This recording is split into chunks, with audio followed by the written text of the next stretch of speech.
Hello and welcome to Chairside Live. I'm your host Megan Strong. Thanks for being here with me today. Here's what's going on in this episode. Dr. Justin Chi is doing a smile makeover, and boy, it's pretty dramatic.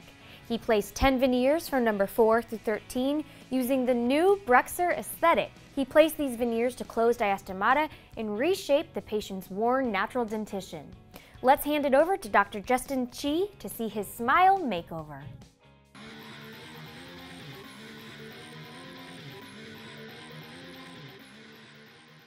For this case, we have a 41-year-old female whose chief complaint is her worn and unesthetic anterior teeth.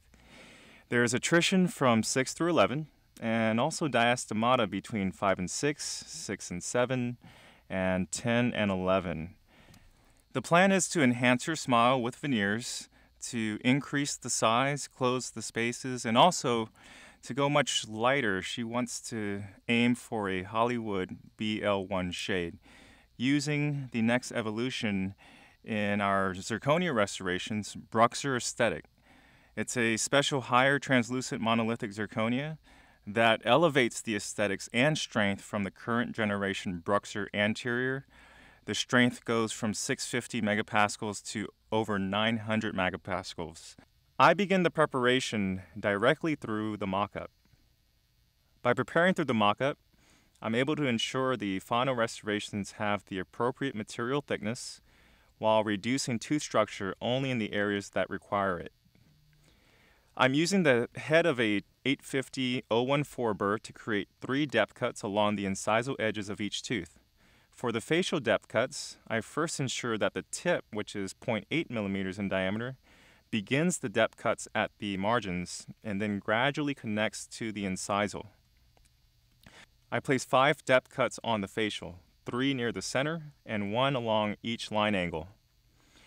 The depth cuts are then marked with a lead pencil, so I have an easier time identifying when I've blended the unprepped areas down to the ideal depth.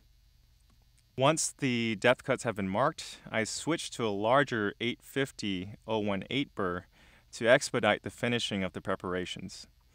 Now it's just a matter of ensuring the finger projections at the incisal edges and the facial surfaces have blended together through the depth cuts, resulting in a smooth and continuous surface throughout the preparation.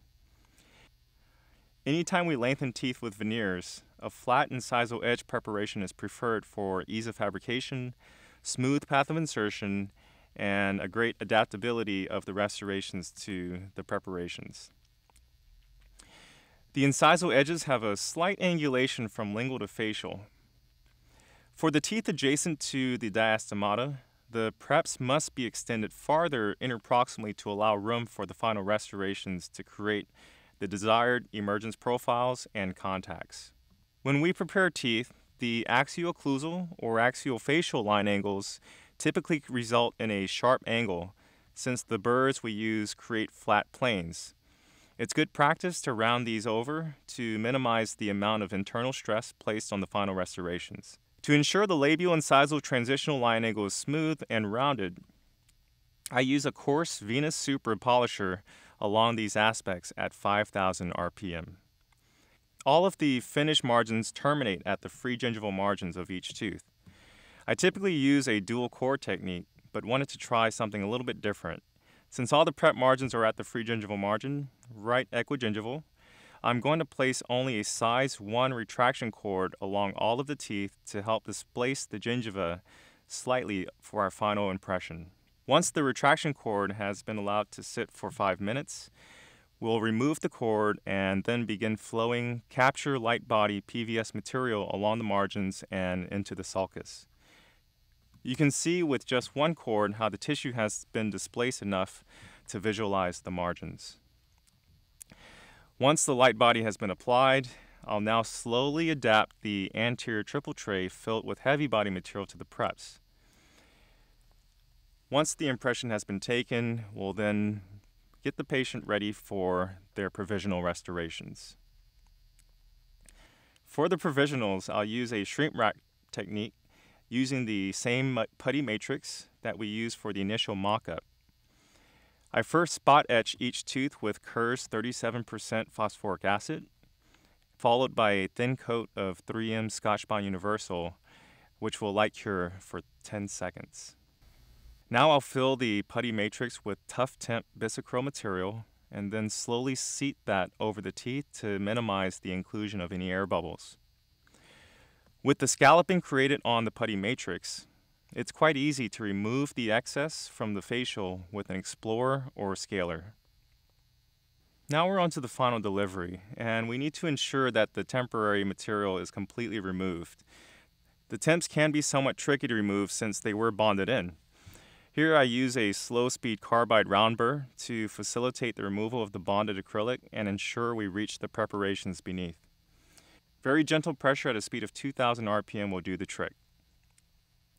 I finished cleaning the preparations with a Profi cup and pumice paste at a very slow speed of about 2,000 or 3,000 RPM. Now it's time we try on the final BruxZir Esthetic veneers in place. Once the margins and contacts are verified, we can now begin the bonding sequence. I use a total etch technique, first etching the preps with 37% phosphoric acid, etching numbers 11 through 13, followed by 7 through 10, and then 4 through 6, breaking them apart to ensure we aren't over-etching any teeth. Once the teeth have been etched, a thin layer of Gluma is used as a desensitizing and antimicrobial agent.